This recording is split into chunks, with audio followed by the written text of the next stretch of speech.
はい、皆さん、こんにちは。最近感染者爆上がりしてますよね。世間ではどんな感じなんですか？僕ね、普段ね、あまり人と接しないのでわからないですけど、会社とか学校とかバイト先とかでみんな温度感どんな感じなのか、ぜひ教えてください。気になりますね。少し前に Facebook が社名をメタに変更してから、一気に世間がね、仮想現実、バーチャルリアリティの世界に注目し始めてますよね。都市伝説業界ではね、もう結構何十年前からね、そういった世界注目してきてるんですけど、ようやっと世間が追いついてきたっていうのか、気づき始めたっていうのか、今日はそんな仮想現実、僕たちがね、生きているこの現実は実際どうなのか、メインチャンネルではね、一度その動画を作ったんですけど、今回はセカンドチャンネル深掘り動画になっています。最初に仮想現実について考えたとされているのは、紀元前427年から紀元前347年の古代ギリシャの哲学者であるプラトンと言われています。プラトンは自身の作品国家の中で洞窟の比喩という概念を示しています。そこで記述されているのは、この世界が仮想現実であるという仮説。地下の洞窟に住んでいる人々を想像してみよう。明かりに向かって洞窟の幅いっぱいの通路が入り口まで達している。人々は子供の頃から手足も首も縛られていて動くことができず、ずっと洞窟の奥を見ながら振り返ることもできない。入り口の遥か上方に火が燃えていて、人々を後ろから照らしている。いろんな種類の道具、木や石などで作られた人間の動物の像が壁の上に差し上げられながら運ばれていく。洞窟の奥に座っている人々はこの影しか見ることができません。なのでこの影が彼らの世界全てということになるんです。影を操るのは世界の真実を隠しておきたい人たち。この表現ってシンプルだけどめちゃくちゃわかりやすいですよね。仮想現実のね世界を捉えるには、この広い世界、僕たちの視野はねめちゃくちゃ広いかと思いきや、もしかしてそれは全てのほんの一部にしか過ぎない、ただ影を見ているに過ぎないっていう。よく仮想現実の話題で出てくるのが量子のもつれ。仮想現実かどうかを置いといて、人間、物、世界全ての物質は原子、電子、中性子、陽子、さらには素粒子でできています。この世界を説明するにあたり欠かせないのが量子力学なんです。その中に量子もつれと呼ばれる現象があるんです。量子もつれとは簡単に説明しますけど、2つの粒子が1組のカップルのようなもので A、B のペアと思ってください。観測されるまではどちらが A か B か決まっておらず、初めて片方を観測し A と判明した途端、もう片方が B に変化するというものです。このように量子もつれにある2つの粒子の間の状態はどれだけの距離が離れていようとも維持されるというんです。要は2つの粒子たちの間で、私 A になったよ、じゃあ僕が B だねというようなやり取りが情報としてね、光の速度を超え伝わっているということになるんです。このことから偉大な物理学者アルバート・アインシュタインが不気味な遠隔作用と呼んでいたんですね。いや、呼び方かっこよ。なんかさ、不都合な真実とかさ、不条理な世界とか、なんか不っていう感じがつくと一気にかっこよさ増しますよね。量子のもつれに似たのがシュレディンガーの猫。箱の中には毒ガス入りの瓶と猫が入っています。毒ガス入りの瓶は自然崩壊することで中の毒ガスが噴出されます。しかし瓶の崩壊は一定ではないので、猫が生きているかどうかは箱を開けない限りわかりません。ということは、箱の中では猫が生きている世界と死んでいる世界が重なり合っていることになります。箱を開けるまではわからない、観察するまで情報は伝わらないということなんです。量子学的に言うとね、その死んでいる状態と生きている状態の猫が同時に同じ世界で存在しているということになるんですね。観測する前は。だからね、2つの世界線が同時に存在しているっていう、意味わかんないけど意味わかるよね。あくまで思考実験なので答えはないんですけど、それともう一つ似ているのがモンティホール問題。これは事後確率、主観確率の一例なんですけど、シュレディンガーの猫と似ているんです。モンティホールという司会者がアメリカのリアリティゲームショー内で行っていた Let's Make a Deal という確率ゲームに関して、視聴者から寄せられた質問が直感で正しいと思える回答と論理的に正しい回答が異なる問題としてちょっとした論争になりました。投稿された相談内容は、プレイヤーの前に閉じた3つのドアがあって、1つのドアの後ろには景品の新車が、2つのドアの後ろには外れを意味するヤギがいる。プレイヤーは新車のドアを当てると新車がもらえる。プレイヤーが1つのドアを選択した後、司会のモンティが残りのドアのうちヤギがいるドアを1枚開けてヤギを見せる。ここでプレイヤーは最初に選んだドアを残っている開けられていないドアに変更しても良いと言われる。ここでプレイヤーはドアを変更すべきだろうか。さあ、こちらの問題、皆さんも考えてみてください。結構ね、有名な問題でテレビとかでもやってるから分かる人いるかもしれないけど、皆さんどうしますか？変更しますか？変更しない？この質問に対してニュース雑誌パレードでコラムを連載しているマリリン・ボス・サバントが正解はドアを変更するであると回答しました。なぜならドアを変更した場合には景品を当てる確率が2倍になるからだと回答したんです。どういうことって思うでしょう。確率がね3分の1から2分の1になったのはなんとなくわかるけど、なんで確率が2倍になったのか。実際にこの回答に対して約1万通の投稿が殺到し、中には1000人近い博士号を持つ人たちが含まれていました。その人たちからするとサバントは間違えてるって言うんですね。なのでサバントはよりね分かりやすい説明をしたんですね。ドアを変えれば勝てるのは3回のうち2回、負けるのは3回のうち1回だけ。しかしドアを変えなければ勝てるのは3回のうち1回だけ。なんとなく分かるような気がするんだけども、分かんないのは俺がアホだからかな。みんな分かるこれ。この追加のコラムに対してもサバントへの批判が絶えませんでした。ついにはプロ数学者ポール・エルデシュの弟子だったアンドリュー・バージニーが問題を自前のパーソナルコンピューターでモンテカルロ法を用いて数百回のシミュレーションを行うことをしたんです。果たして運命の結果は、なんとサバントの答えと一致。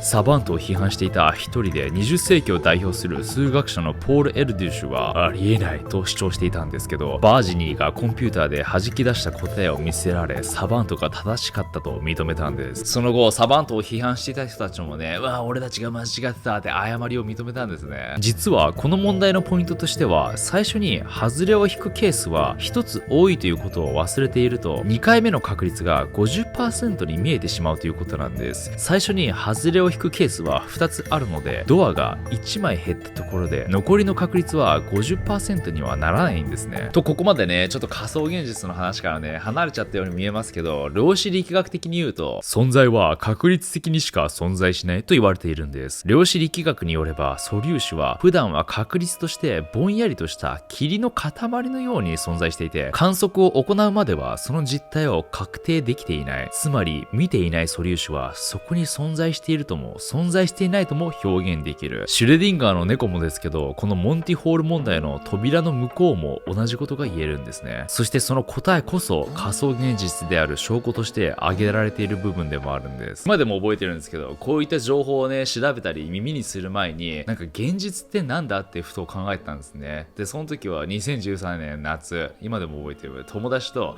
日光にドライブ出かけたんですね。で僕後部座席に座ってて、で友達2人にね、助手席にいる2人に話しかけたんですね。自分が観測している以外のところって世界存在していないんじゃねみたいな感じで、そしたら何言ってんだこいつみたいな全く相手されなかったですね。みんなもそういう経験あるんじゃないですかね。宇宙人とかそういう話、オーカルト的な話を友達にしたらこいつバカじゃねみたいな態度されるやつ。仮想現実の例でよく挙げられるのがゲーム内での観測です。ゲームの主人公が一定のフィールドに存在している時、そのフィールドにいるモブキャラや警官は当たり前のように動いています。でも一定のフィールド外に出てしまうと、そこには何も存在していないんです。主人公が観測して初めて物事が動き出すんですね。動いているモブキャラだっていくつかパターンはあるけど、規則的な動きしかしません。これはゲームの負荷を減らすためにそうプログラムされているからなんですけど、よく考えたらね、現実世界でも同じことが言えると。僕たちの周りは主観である自分が見ることで動いていることがわかります。見てなくても夜が更けて朝が来ますけど、それは規則性があって観測によって変わるものではありません。そういうプログラムなんです。じゃあ自分以外の人間が見ていないところで動いている物事は、それも見ていないので存在していないのと一緒です。今いるね周りの友達たちも出会っていなかったらね、主観的に見たらいないのと同じってちょっと考えると怖いですよね。自分しかこの世界にはいないんじゃないかって思っちゃうできない。メインで意識の話をしたんですけど、これは観測とほぼ同じと考えてもらって大丈夫です。そして観測の前と後ではね、明らかに物事が変化している。これを示したのが二重スリットの実験。1690年、オランダの物理学者であるクリスティアン・ホイヘンスが光についての論考という本を発刊しました。ホイヘンスはこの本の中で光に関する波動としての性質をホイヘンスの原理と提唱し、光が波であるならばそれを伝える何らかの物質が存在しているべきだと考えたんです。ホイヘンスはその物質とはエーテルなのではないかと提唱しました。エーテルのことを説明すると、哲学者だったルネ・デカルトは空間とは何らかの物質が細かく重なったもので満たされていると考えました。デカルトの考えを支持していたイギリスの自然哲学者であるロバート・フックは、光が波動として伝わるために必要な物質が宇宙に満ちていると仮定し、デカルトの言う空間に重なっているはずの物質をエーテルと名付けたんです。デカルトが考えたことをフックが名付けて、ホイヘンスが応用して的な、ややこしいですね、この三角関係。しかし、それちょっと違うんじゃないって反論したのが、ニュートンが主張する粒子説。ニュートンからすれば、光の本質は波動ではなく粒子だと考えたんです。ここから長いこと学者たちの間では、ホイヘンスの光は波動説 vs ニュートンの光は粒子説という議論が繰り広げられることとなり、長い間光の正体は謎のままでした。19世紀初頭、トーマス・ヤングはホイヘンス vs ニュートンの説、どちらが正しいのか、ある実験を行うことになりました。ヤングは一つの光源が二つのスリットを通った時、スリットの向こうの壁には光はどのように届くのか、この実験によって光の正体が判明すると考えたんです。最初に光を一つのスリットに当て、光源の明るさの確保、一貫性が保たれるようにし、次にスリットを2本に増やし、2本のスリットに光を当たるようにしたら、もちろん1本のスリットの時のように壁には2本の線ができるだろう。しかし実験の結果は、光源から発した光はスリットを通り、壁に縞模様を映し出したんです。これは2本のスリットを通り過ぎた光同士が干渉を起こしたということを示していました。干渉とは光の性質なので、ヤングの実験は光は干渉するということを示し、結果光は波動であるという施説が大きく広まったんです。しかし1900年、ドイツの物理学者で量子論の父と言われたマックス・プランクが、光の最小単位は量子だと導き出したことにより、ニュートンの光は粒子説にも希望が出たんですね。なんかもうどっちやねんっていうね、あっちこっちいろんな説が出てきて、1927年、ドイツの理論物理学者ベルナー・ハイゼンベルクが量子力学を用いて提唱した不確定性原理を検証する実験が行われました。その実験では様々な粒子や手法を用いた結果、ヤングとはね、違った結果を生み出したんですね。ハイゼンベルグの不確定性原理を検証する実験では、光子を一つずつスリットに向けて発射させました。すると壁に光子の粒が1箇所についたんです。ということは、光はやっぱ粒なのか。このまま実験を続ければ綺麗な2本線を映し出すはず。続けて光子を1個ずつ何回も発射し、光子たちがどこに着弾するかを記録していくと、なぜか最終的に壁に映し出されたのは縞模様だったんです。いや、どういうこと？粒がスリットを通った瞬間、方向転換をしているということなんですかね。それか粒同士がぶつかって互いの方向を変えている。この実験から分かったことは、光は粒子であるが同時に波動でもあり、1個の粒子が2つのスリットを同時に通り抜けた時は干渉するということだったんです。まあ光の波動、粒子という二重性がね、確立したことで、次に発射された粒子の行方を観測する実験が行われました。実験の方法は前回と同じで、粒子を1個ずつ2本のスリットに打ち込んでいくというやり方です。前回と違うところは、粒子がどちらのスリットを通過したのか、通過した粒子はどこに行くのか、粒子が観測できる特殊な装置を設置しました。すると、なんと壁には縞模様ではなく2本の線が映し出されたんです。まるで粒子は観察したことで振る舞いを変えたようだったんです。見ているから振る舞いを変えるとか、なんかちょっと人間みたいですよね。人間もね、誰か見ていないところでこうなんか踊ったり変なことするけど、誰かに見られた瞬間、